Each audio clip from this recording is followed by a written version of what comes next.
Hello， 各位大家好。咁咧喺我身旁呢一隻咧就係嚟自丹麥嘅 Pitt 嘅一隻3路4單元嘅喇叭啦。佢個名咧叫做 El Diablo。咁佢雙體嘅設計咧就好有內涵啦，或者入邊好有個技術喺度啦。咁點解咁講咧？佢個雙體入邊咧係利用一個三文治式嘅設計啦。咁佢板材與板材之間咧有一啲特別嘅 damping 嘅物料啦，嚟到咧係幫助佢咧控制個諧震嘅。咁而且咧個雙身咧亦都有啲唔同嘅切割面啦，咁以及有一啲嘅傾斜嘅角度啦。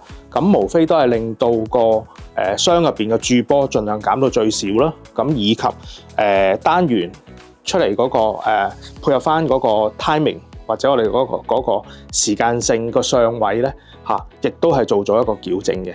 咁呢一隻喇叭咧，除咗我身旁呢一隻標準版本嘅木色之外咧，其實佢仲有一個黑色亞加力嘅飾面啦。咁配合翻側邊咧有一個碳纖維嘅裝飾嘅。咁嗰一隻款咧成個感覺咧係時尚好多。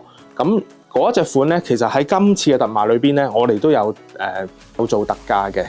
咁所以如果大家係未聽過 Pitt 或者係知道佢係有咁嘅技術嘅話咧，咁有興趣嘅話咧，記得過嚟，我哋可以即場試俾你聽試俾你去感受一下咁唔好錯過呢個機會啦。咁我哋今次咧嘅介紹嚟到呢度，我哋下條片再見啦，拜拜。